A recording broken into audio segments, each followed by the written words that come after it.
junto a los ríos de Babilonia. Allí nos sentábamos y aún llorábamos, acordándonos de Sión. Sobre los sauces, en medio de ella, colgábamos nuestras armas. Y los que nos habían llevado cautivos nos pedían que cantásemos, y los que nos habían desolado nos pedían alegría, diciendo: cantadnos algunos de los cánticos de Sión. Amantísimo Dios y Padre nuestro que estás en los cielos, alabamos, bendecimos tu nombre, te damos gracias por el privilegio que tenemos hoy también de acercarnos para meditar en tu palabra. Rogamos que por amor de tu nombre, tu Santo Espíritu quiera hoy abrir nuestro entendimiento para que a la luz de este salmo, a la luz de tu palabra, seamos edificados, exhortados, consolados. Que tu palabra, Señor, hoy también corra, sea glorificada, haga lo que tiene que hacer, sea prosperada en aquello para lo cual tú la enviaste. En el nombre del Señor Jesús, oramos dando gracias. Amén. ¿Pueden tomar asiento, mis hermanos? Llegamos a un salmo que puede asociarse perfectamente con el Salmo 126 de ese grupo de los salmos de las ascensiones que ya estudiamos, pero se ubica ahora en esta sección del Salterio como una introducción a la última colección de salmos de David que vamos a encontrar a partir del Salmo 138. Salmos que, como O. Palmer Robertson señala, serán empleados como expresiones apropiadas para un pueblo que lucha con sus enemigos perpetuos, aunque mantiene la expectativa de su final liberación. En el Salmo 137 vemos, o más bien, el Salmo 137 ha logrado una influencia tal que hasta un movimiento religioso, social y político jamaiquino de 1930 lo tomó como uno de sus himnos por excelencia y sacaron una canción basada en este salmo, Rivers of Babylon, canción popularizada por una banda de reggae en los 70 que manifiesta la esperanza de volver de la cautividad a la tierra prometida. De pronto acá los de la vieja guardia saben a qué canción me refiero.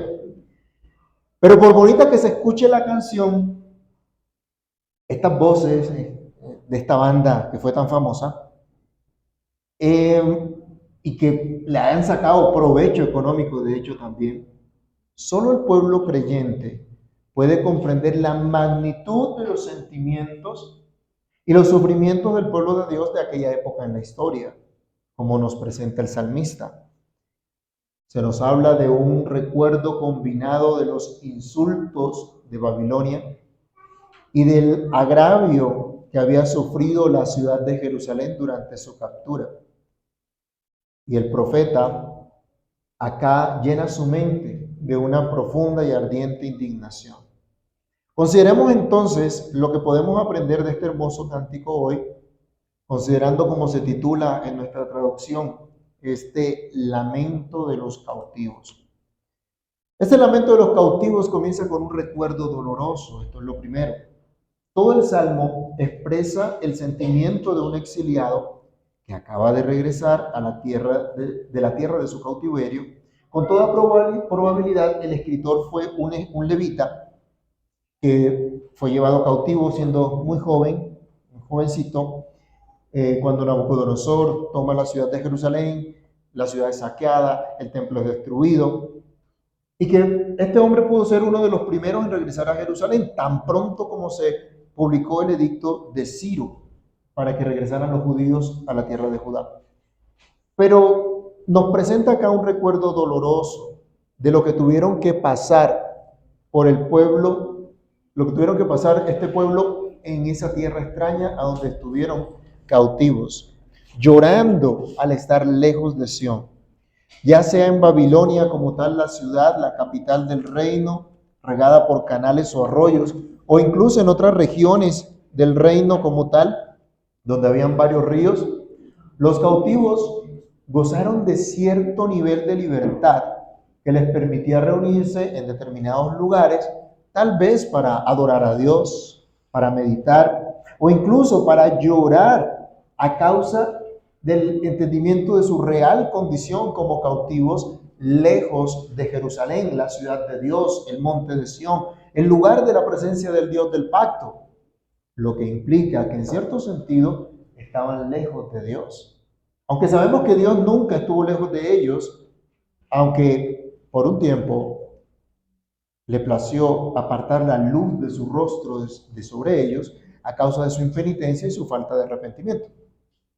Podemos imaginar que estos cautivos lloraron al recordar los privilegios perdidos. Decían ellos, llorábamos o lloramos al acordarnos de Sión.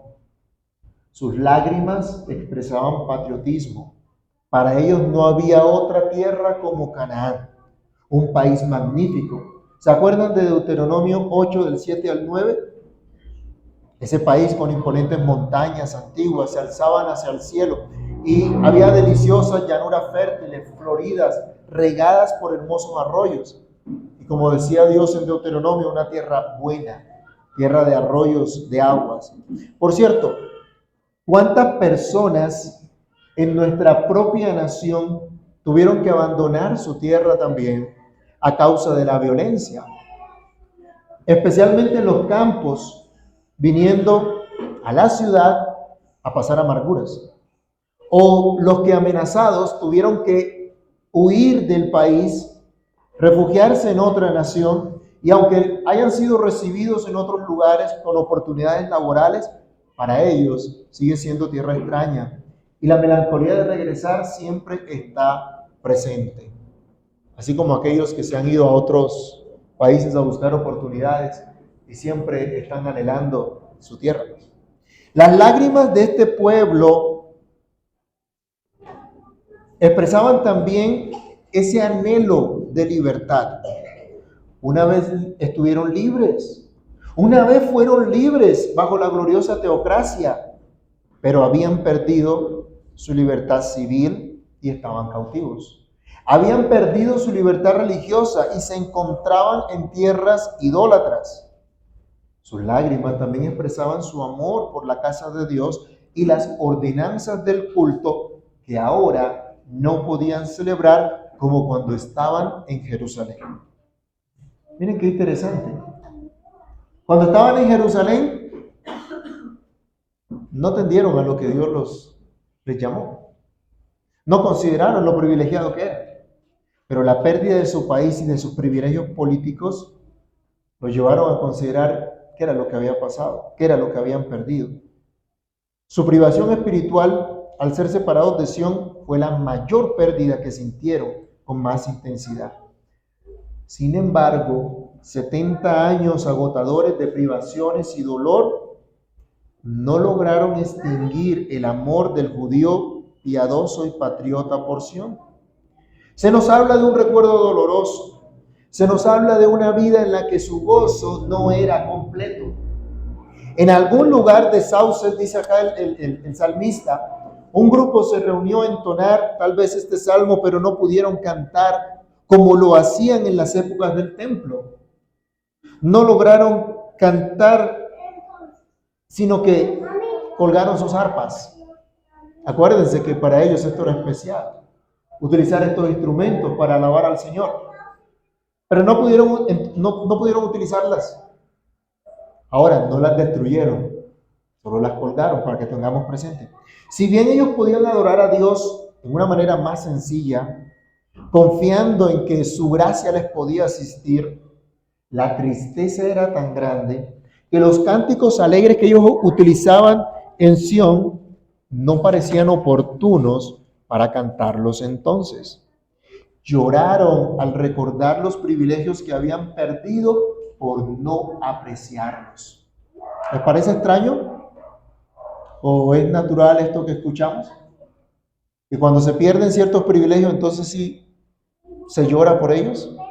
¿Se acuerdan de aquel que vendió su primogenitura, que no le prestó atención, que pensó que eso no era nada y luego lloró amargamente? Bueno, Los judíos fueron expulsados de su país y de su hogar a causa de sus pecados. Fueron llevados a Babilonia como consecuencia del descuido de las ordenanzas divinas, su idolatría, su rebelión contra Dios y su apostasía espiritual. Ningún pueblo fue tan favorecido como ellos. Y Dios les advirtió, les exhortó, les suplicó, les animó. Si no, recuerden todo el ministerio del profeta Jeremías. Toda la vida de este hombre, advirtiendo al pueblo de la desolación que vendría, advirtiendo del juicio de Dios. ¿Y cuántos prestaron atención? ¿Qué dirían hoy los falsos profetas del ministerio de Jeremías? ¿Cuántos convertidos tuvo? ¿Cuántos llegaron a la iglesia en el ministerio de Jeremías? Todos se fueron cautivos. Terrible, ¿no? Pero de los que fueron cautivos, recordaron lo que el profeta había dicho. Bueno, como aquellos cautivos, hoy nosotros también somos propensos a menospreciar las bendiciones ordinarias y regulares que Dios nos da día tras día. Vemos esto con respecto a las bendiciones de un hogar bondadoso y piadoso.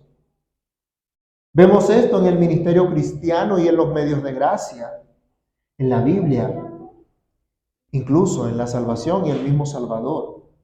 A veces la familiaridad engendra descuido, pero hay que considerar que el menosprecio de estas bendiciones es motivo suficiente para su retirada. Los judíos menospreciaron sus privilegios y durante 70 años Dios les retiró algunos de sus dones más preciados. Si estas bendiciones fueran retiradas, pues su valor se sentiría entonces cuando fuera demasiado tarde.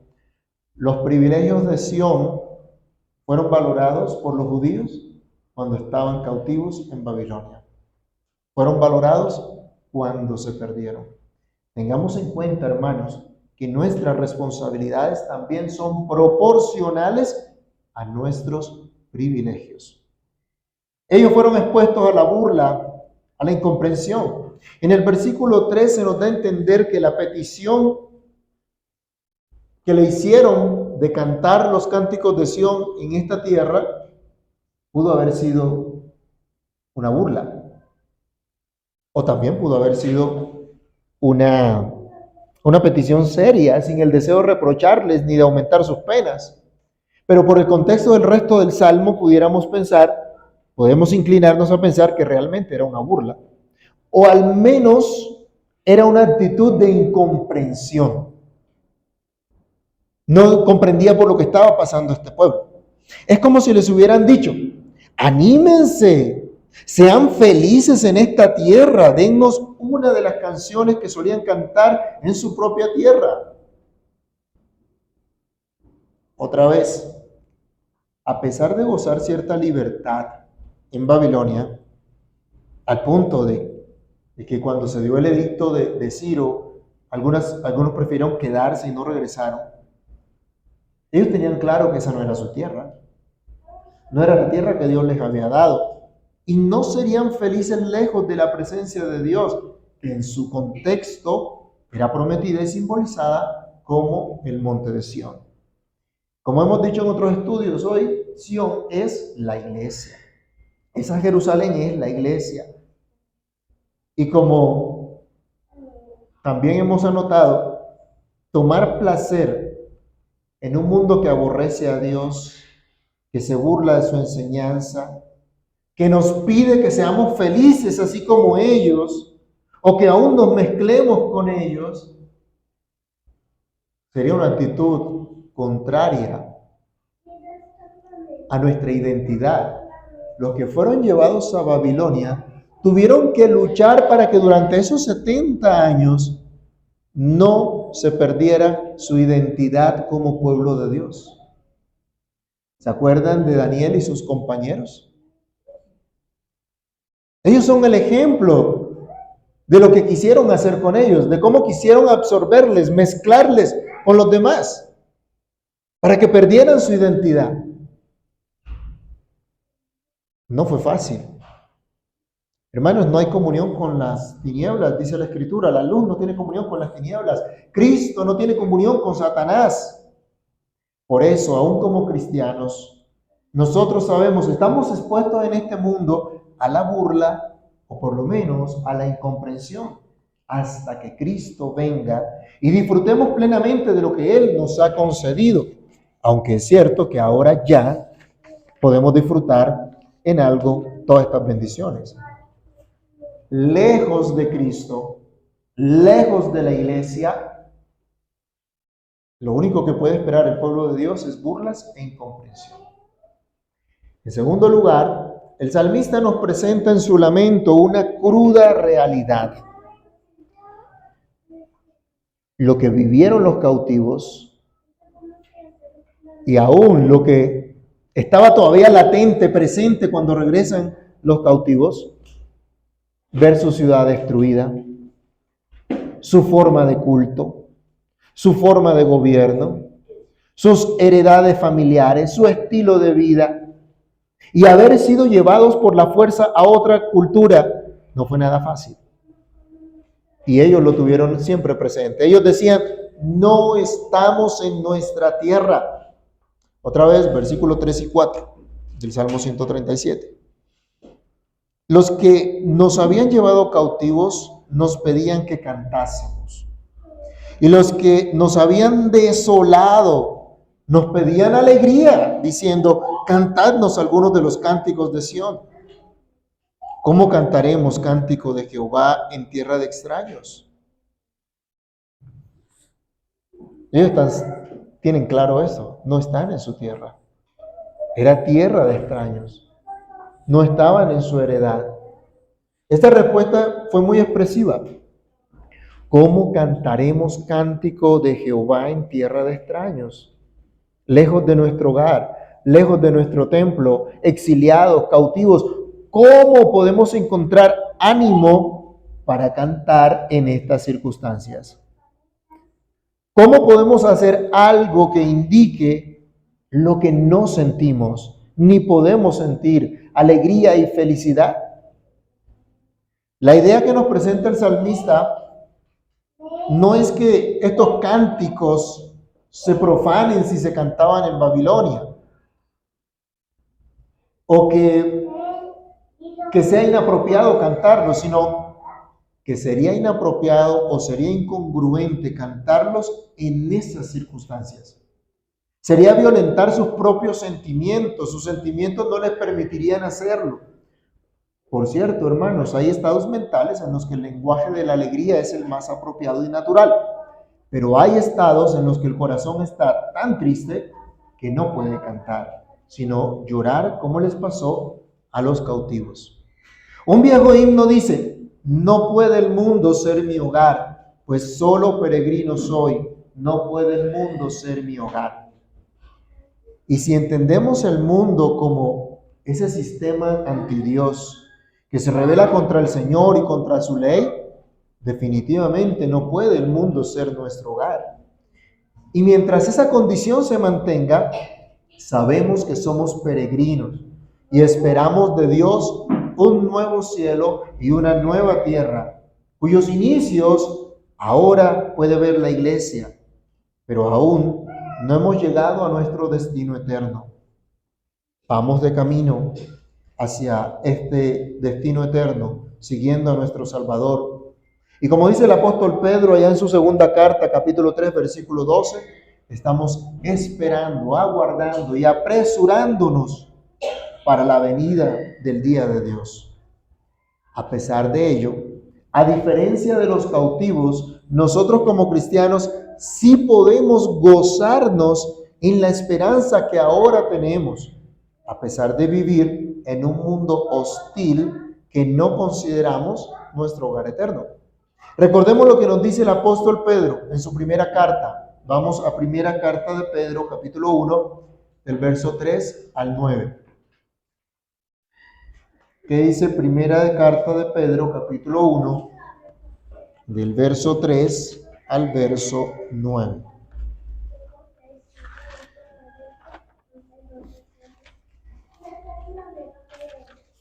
Leámoslo juntos. Bendito el Dios y Padre de nuestro Señor Jesucristo, que según su grande misericordia nos hizo renacer para una esperanza viva por la resurrección de Jesucristo de los muertos, para una herencia incorruptible, incontaminada e inmarcesible, reservada en los cielos para vosotros, que sois guardados por el poder de Dios mediante la fe, para alcanzar la salvación que está preparada para ser manifestada en el tiempo postrero, en lo cual vosotros os alegráis, aunque ahora por un poco de tiempo, si es necesario, tengáis que ser afligidos en diversas pruebas, para que sometida a prueba vuestra fe, mucho más preciosa que el oro, el cual, aunque perecedero, se prueba con fuego, sea hallada en alabanza, gloria y honra, cuando sea manifestado Jesucristo, a quien amáis sin haberle visto, en quien creyendo, aunque ahora no lo veáis, os alegráis con gozo inefable y glorioso, obteniendo el fin de vuestra fe, que es la salvación de vuestras almas. Ustedes, dice Pablo, a esos que estaban expatriados, ustedes se gozan con un gozo inefable y glorioso. Eso es lo que tiene todo verdadero cristiano, incluso en esta vida, aunque este no sea su hogar todavía. Es lo que nos diferencia de lo que experimentaron en su momento estos cautivos. A pesar de ello, mis hermanos, debemos saber, todavía no estamos en nuestra tierra, en nuestro destino eterno.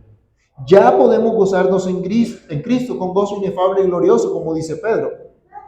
No en las cosas pasajeras de este mundo caído, que si bien estamos llamados a discipular este mundo, no podemos perder de vista que solo en la venida de Cristo será juzgado y será restaurado este mundo en su totalidad. Los cautivos decían, no estamos en Jerusalén, así que no podemos cantar como si estuviésemos allá, disfrutando de completa libertad como Dios nos ha otorgado. Podemos pensar, hermanos, que cantar en tales circunstancias podría implicar para ellos que habían olvidado a Jerusalén, que eran indiferentes a sus penas y que no les importaba que Jerusalén estuviera asolada. Esto es entendible, es razonable.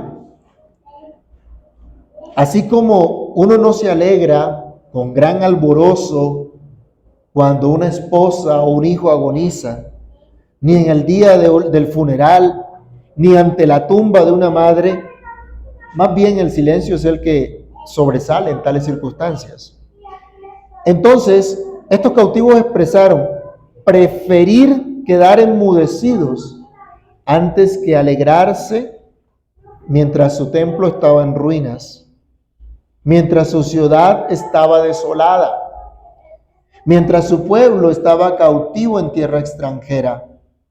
Decían que si empleaban su lengua con un propósito indigno, de cualquier manera que pudiera inferirse que habían dejado de recordar su tierra natal, su ciudad, sus solemnidades, decían que mi lengua se pegue a mi paladar, que mi lengua sea siempre inútil. Esto nos permite considerar que la felicidad que se encuentra en la religión verdadera es superior a la que se encuentra en cualquier otro disfrute. Y se prefiere esta felicidad, este gozo a los demás. Cuando la alegría de la religión se sacrifica por la alegría del mundo, se demuestra que no hay verdadera piedad. Y el apóstol Juan nos llama, no améis el mundo ni las cosas que hay en el mundo, porque el mundo y sus deseos pasan, pero el que hace la voluntad de Dios permanece para siempre. Aunque no estaban en Jerusalén, no se habían olvidado de ella. Mis amados hermanos, hoy nosotros tenemos el privilegio de pertenecer a la iglesia de nuestro Señor Jesucristo. Iglesia que hoy no está en un solo lugar físico, sino que adora a Dios en todo lugar bajo el sol, a pesar de las luchas que aún persisten. Que no sean las luchas excusa para olvidarnos de Dios y de su iglesia. Que no sean incluso las fallas de los miembros de la iglesia excusa para olvidarnos de la verdadera iglesia de Dios, de la comunión de los santos a la cual hemos sido llamados. Y en tercer lugar, este lamento de los cautivos también nos presenta una esperanza en Dios. A partir del versículo 7, el tono del cántico se convierte en imprecatorio, cosa que, por cierto, no cantaron los intérpretes originales que popularizaron estos ríos de Babilonia, esa canción de los 70 también. Los cautivos manifestaron su esperanza en las promesas de Dios. Y esta esperanza en las promesas de Dios incluye sus juicios en contra de los malvados.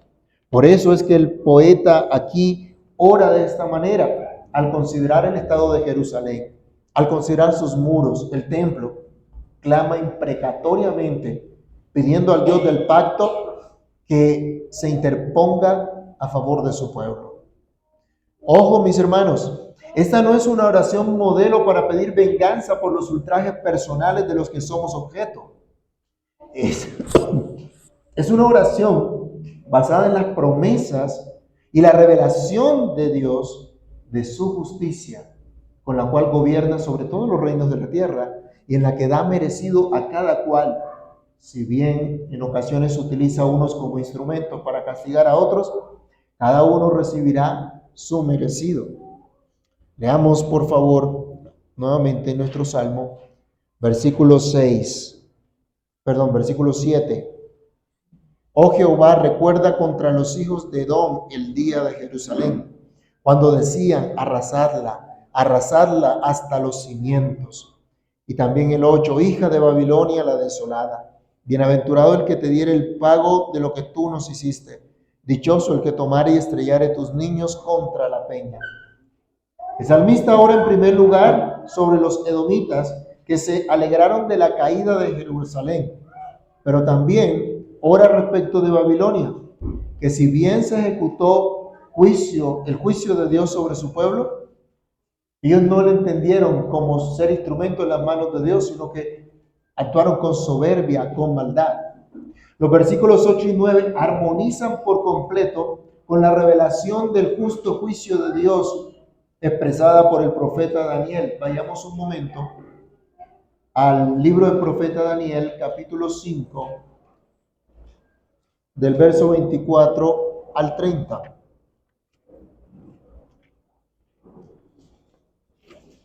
Daniel 5, 24 al 30 dice: Entonces de su presencia fue enviada la mano que trazó esta escritura. Está interpretando acá Daniel lo que pasó en casa del hijo de Nabucodonosor. Y la escritura que trazó es Mene, Mene, Tekel, Uparsin. Esta es la interpretación del asunto. Mene, contó Dios tu reino y te ha puesto fin. Tekel, pesado has sido en balanza y fuiste hallado falto. Pérez, tu reino ha sido roto y dado a los medos y a los persas. Entonces mandó Belsasar vestir a Daniel de púrpura y poner en su cuello un collar de oro y proclamar que él era el tercer señor del reino. La misma noche fue muerto Belsasar, rey de los caldeos, y Darío el Meda tomó el reino siendo de 62 años. Se nos dice también de Ciro, que conquistó Babilonia, está entre esos conquistadores más célebres. Esos conquistadores más célebres por la manera como tomó y derrocó el gobierno de entonces y tomó él su lugar.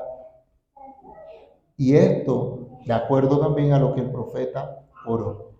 Él dice que Dios se levante, que Dios castigue la maldad haciendo justicia. Y esto fue lo que pasó con Babilonia.